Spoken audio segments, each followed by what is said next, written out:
Dear students, हम आज MA previous के first paper administrative theories and management में थियोरीज ऑफ ऑर्गेनाइजेशन में साइंटिफिक मैनेजमेंट यानी कि वैज्ञानिक प्रबंध का अध्ययन करेंगे, जिसमें हम ये जानेंगे कि वैज्ञानिक प्रबंध क्या है। वैज्ञानिक प्रबंध से पूर्व के समय में चली आ रही परंपरागत व्यवस्था में उत्पन्न समस्याएं और औद्योगिकरण के फलस्वरूप अपेक्षित उत्पादन की मात्रा की प्राप्ति नहीं हो सकी, ऐसा होने के पीछे क्या कारण रहे क्या या जो समस्याएं देखी गईं, उसका अध्ययन वैज्ञानिक प्रबंध सिद्धांत के द्वारा किया गया। इन समस्याओं को ध्यान में रखते हुए टेलर ने कुछ दृष्टिकोणों के द्वारा इन समस्याओं का समाधान करना चाहा। 20वीं शताब्दी में प्रौद्योगिकी के क्षेत्र तथा विज्ञान जगत में अनेक आविष्कारों के परिणाम स्वरूप उत्पादन के जो पैमाने और विधियां थी, उनमें बहुत महत्वपूर्ण परिवर्तन हुए हैं। 19वीं शताब्दी में प्रबंध के क्षेत्र में परंपरागत विचारधारा पाई जाती थी, जब प्रबंध का दायित्व साधनों की सहायता से उत्पादन करके स्वामी के लाभ को अधिकतम करना था। उत्पादन की जो विधियां थीं, जो तकनीकी थीं, सभी पुरानी होती थी, लेकिन आधुनिक समय में वरन हम ये देखें तो 20वीं सदी के प्रारंभ से ही इस विचारधारा में परिवर्तन यानी कि प्रबंध के क्षेत्र में क्रांति हुई, जिसके अंतर्गत उत्पादन की नवीन विधियां, नए प्रबंध के सिद्धांतों एवं व्यवहारों को काम में लाया जाने लगा है। अब प्रबंध का दायित्व केवल स्वामी के लाभ को अधिकतम करने तक ही सीमित नहीं है, वरन क्या है इस समय, वरन कर्मचारियों, समाज, सरकार व राष्ट्र के प्रति कई दायित्वों को निभाना पड़ता है। प्रबंध के क्षेत्र में वैज्ञानिक दृष्टिकोण को अपनाने वाले एफ.डब्ल्यू. टेलर वैज्ञानिक प्रबंध के जन्मदाता कहलाते हैं। यहाँ पर हम देखेंगे कि वैज्ञानिक प्रबंध स्कूल यानी कि वैज्ञानिक प्रबंध आंदोलन क्या है। वैज्ञानिक प्रबंध स्कूल से अभिप्राय विचारकों के एक समूह से है, जिन्होंने ऐसे सामान्य नियम खोजने का प्रयास किया जिससे सरकारी संगठनों में कार्यकुशलता बढ़ाई जा सके। वैज्ञानिक प्रबंध से तात्पर्य संगठन की समस्याओं के निदान हेतु उस दृष्टिकोण से है जिसका प्रतिपादन टेलर और उनके सहयोगियों द्वारा किया गया था। औद्योगिकरण के कारण मशीनी प्रणाली आई, जहां पर व्यक्ति मशीन का उपयोग सामूहिक रूप से करने लगे। यहीं से संगठन की शुरुआत हुई। औद्योगिकरण के फलस्वरूप अपेक्षित उत्पादन की मात्रा को प्राप्त नहीं किया जा सका। ऐसा होने के पीछे जिन समस्याओं को देखा गया वो इस प्रकार थी। नंबर 1, कार्य पद्धति का अव्यवस्थित एवं गैर नियोजित होना।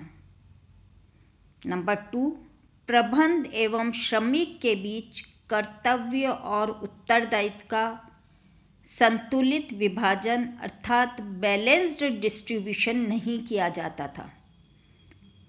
प्रबंध के द्वारा कार्य को संपन्न करने हेतु श्रमिकों को व्यवस्थित दिशा निर्देश न दिए जाने की परंपरा और साथ ही प्रबंध के द्वारा अधिकतम मुनाफा अर्जित करने पर ध्यान दिया गया, न कि व्यवस्थित संचालन पर। टेलर ने इन समस्याओं को ध्यान में रखते हुए कुछ दृष्टिकोणों के माध्यम से इन समस्याओं, इन प्रॉब्लम्स का समाधान करना चाहा। यहाँ पर हम ये जानेंगे कि वैज्ञानिक प्रबंध क्या है, वैज्ञानिक प्रबंध से तात्पर्य क्या है। वैज्ञानिक प्रबंध एक विचारधारा एवं दर्शन है जो परंपरागत कार्य कराने व करने के अंगूठे नियम के विरोधी है। इसमें किसी औद्योगिक संस्था में कार्य करने तथा श्रमिकों से कार्य लेने के वैज्ञानिक ढंग को शामिल किया जाता है, जिससे संबंधित संस्थान में प्रबंध की समस्त समस्याएं दूर हो जाएं। इसमें अनुसंधान एवं प्रयोग, आंकड़ों का संग्रहण, आंकड़ों का विश्लेषण और उनके आधार पर सिद्धांतों का निर्माण किया जाता है। इनका उपयोग करके संस्थान की कार्यकुशलता एवं उत्पादन को अधिकतम किया जाता है।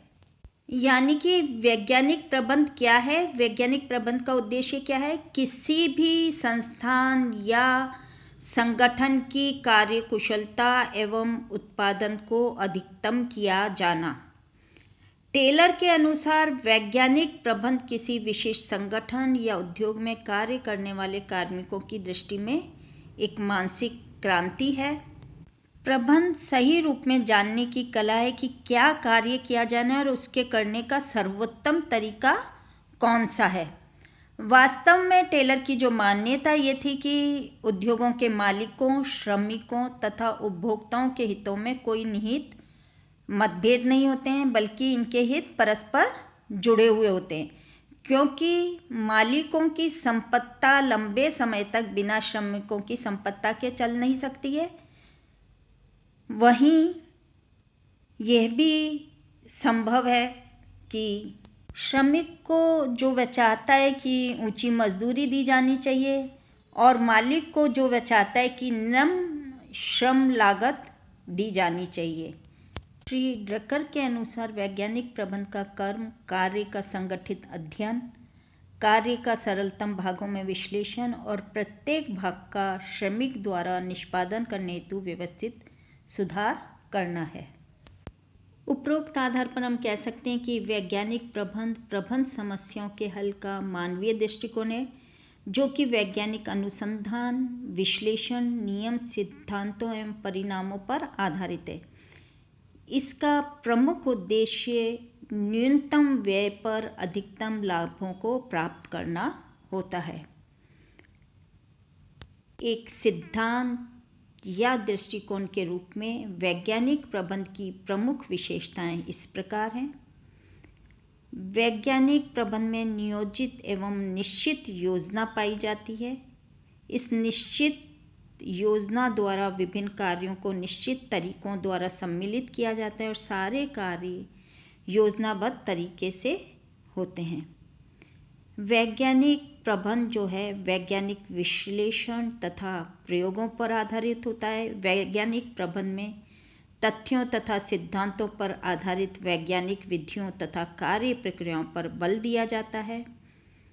मानवीय जो इसका दृष्टिकोण है उसमें वैज्ञानिक प्रबंध श्रमिकों या मानव के हितों के प्रति उदार है, अर्थात मानवीय संबंधों पर विशेष जोर दिया जाता है, क्योंकि बिना अच्छे मानवीय संबंधों के कोई भी संगठन विभिन्न स्तरों पर कार्य करने वाले कर्मचारियों का सहयोग प्राप्त नहीं कर सकेगा। अब श्रमिक को व्यापारिक वस्तु न समझकर उसे मानवीय साधन समझा जाता है।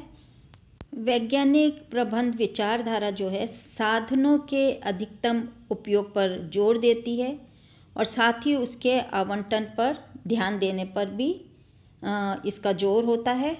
वैज्ञानिक प्रबंध के अंतर्गत कच्चे माल, मानवीय व भौतिक साधनों का योजनाबद्ध तरीके से कार्य का जो आवंटन करके उनकी विभिन्न क्रियाओं का समन्वय, नियमन व नियंत्रण इस ढंग से किया जाता है कि कार्य कुशलता में वृद्धि हो एवं साधनों का अधिकतम उपयोग हो सके।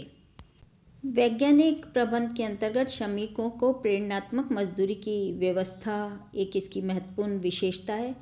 संगठन में कार्यरत श्रमिकों को प्रेरणात्मक मजदूरी देना भी वैज्ञानिक प्रबंध की एक विशेषता है। वैज्ञानिक प्रबंध के अंतर्गत श्रमिकों को उनकी योग्यता अनुसार कार्य दिया जाता है तथा जो श्रमिक कुशलता से कार्य करता है उसे प्रोत्साहन देने के लिए, मोटिवेट करने के लिए प्रेरणात्मक मजदूरी दी जाती है और इससे कार्य कुशल श्रमिकों को और अधिक कार्य करने की प्रेरणा मिलती है। श्रम विभाजन और विशिष्टीकरण वैज्ञानिक प्रबंध का आधार है। वैज्ञानिक प्रबंध के अंतर्गत एक ही कार्य को विभिन्न भागों में विभाजित किया जाता है तथा प्रत्येक भाग को विभिन्न श्रमिक समूहों द्वारा पूरा करवाया जाता है तथा प्रत्येक विभाग हेतु विशेषज्ञ नियुक्त करके उत्पादन करवाया जाता है। इससे उत्पादन जो है बड़े पैमाने पर होता है और जिससे बड़े पैमाने की जो मितव्ययता है वो हमको प्राप्त होती हैं। प्रमापीकरण जो है उसके अंतर्गत वैज्ञानिक प्रबंध में प्रत्येक कार्य का प्रमाप निश्चित कर दिया जाता है और इसी प्रकार वस्तु का जो आकार है, प्रकार आदि भी प्रमापित होती है। इससे कार्य जो है प्रभावपूर्ण ढंग से पूरा हो जाता है। अर्थात विभिन्न प्रकार की कार्य गतिविधियों, प्रक्रियाओं और कार्यों को वैज्ञानिक आधार पर माप कर उनका प्रमापीकरण भी वैज्ञानिक प्रबंध में आवश्यक माना जाता है। सहकारिता वैज्ञानिक प्रबंध के अंतर्गत प्रबंध में सफलता के लिए पूंजी व श्रम में संघर्ष के स्थान पर उनमें सहयोग व पारस्परिक स्नेह की भावना उत्पन्न करना है। व्यक्तिगत हित के स्थान पर सामूहिक हित वैज्ञानिक प्रबंध में सर्वोपरि माना जाता है, जिससे सामूहिक प्रयत्नों द्वारा सामूहिक हितों को पूरा किया जा सके। यानी कि वैज्ञानिक प्रबंध सिद्धांत जो है संघर्ष के स्थान पर सहकारिता पर बल देता है। वैज्ञानिक प्रबंध विचारधारा ये मानकर चलती है कि अधिकार यानी कि कार्य तथा उत्तरदायित्वों की सीमा स्पष्ट रूप से निर्धारित होनी चाहिए। अर्थात वैज्ञानिक प्रबंध के अंतर्गत संस्थान कार्य करने वाले कर्मचारियों के अधिकार तथा उत्तरदायित्वों की सीमा भी निर्धारित की जाती है। छोटे पैमाने पर उत्पादन करने पर अधिकार तथा उत्तरदायित्वों का जो भार है एक ही व्यक्ति पर होता है, लेकिन आधुनिक समय में उत्पादन जो है बड़े पैमाने पर किया जाने लगा है। श्रम विभाजन और विशिष्टीकरण आधुनिक उत्पादन प्रणाली का आधार है। इसके अंतर्गत विभिन्न कर्मचारियों के अधिकार तथा उत्तरदायित्व निश्चित कर दिए जाते हैं। वस्तुतः टेलर की मान्यता थी कि श्रेष्ठ प्रबंध एक वास्तविक विज्ञान है। टेलर के साथ साथ Charles Babbage, Frederick Halsey, Henry Towne को भी प्रबंध की इस एकीकृत व्यवस्था को विकसित करने का श्रेय जाता है। टॉने ने प्रबंध के इस नए दर्शन को प्रबंध का विज्ञान कहा है। प्रबंध की विभिन्न समस्याओं के समाधान हेतु वैज्ञानिक प्रबंध अपनाया गया है। इसके प्रमुख उद्देश्य इस प्रकार हैं: संगठन के लक्ष्यों तथा उद्देश्यों को सफलता एवं कुशलतापूर्वक प्राप्त करना। नंबर 2, सभी प्रकार के संसाधनों जैसे मशीन, पूंजी, मानव तथा तकनीक का सदुपयोग सुनिश्चित करना। नंबर 3, मानसिक क्रांति उत्पन्न करना। नंबर 4, प्रबंध में वैज्ञानिक दृष्टिकोण एवं सिद्धांतों को लागू करना। साथ ही न्यूनतम लागत पर अधिकतम उत्पादन करना।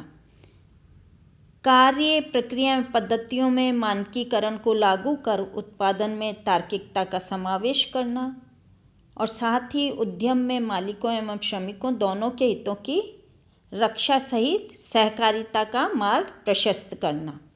वैज्ञानिक प्रबंध के क्षेत्र को देखें तो वैज्ञानिक प्रबंध के क्षेत्र में वैज्ञानिक प्रबंध एक गतिशील और सुव्यवस्थित दृष्टिकोण है जिसका उपयोग प्रत्येक मानवीय क्रिया में किया जा सकता है। वैज्ञानिक प्रबंध के दर्शन, सिद्धांत एवं नियम तथा विधियां न केवल व्यावसायिक, औद्योगिक एवं आर्थिक क्रियाओं पर ही लागू होती हैं, बल्कि इनका उपयोग सामाजिक व राजनीतिक क्रियाओं में भी किया जा सकता है।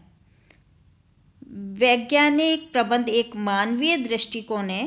वैज्ञानिक प्रबंध के क्षेत्र में वित्त, वितरण, संगठन, प्रमापीकरण, सरलीकरण, सहकारिता सम्मिलित हैं। इस प्रकार से वैज्ञानिक प्रबंध एक मानवीय दृष्टिकोण है जो कि वैज्ञानिक रीतियों, सिद्धांतों, नियमों और विधियों को अपनाकर किसी भी संगठन में, किसी भी संस्थान में किए जाने वाले प्रत्येक कार्य विवेकपूर्ण ढंग से किए जाते हैं। इसी प्रकार से हम इसको कर्मचारी प्रबंध में देखें तो कर्मचारी प्रबंध में, कार्मिक प्रबंध में कर्मचारियों की भर्ती, चयन, प्रशिक्षण, पदोन्नति, स्थानांतरण आदि में भी वैज्ञानिक सिद्धांतों का उपयोग किया जा सकता है। Thank you.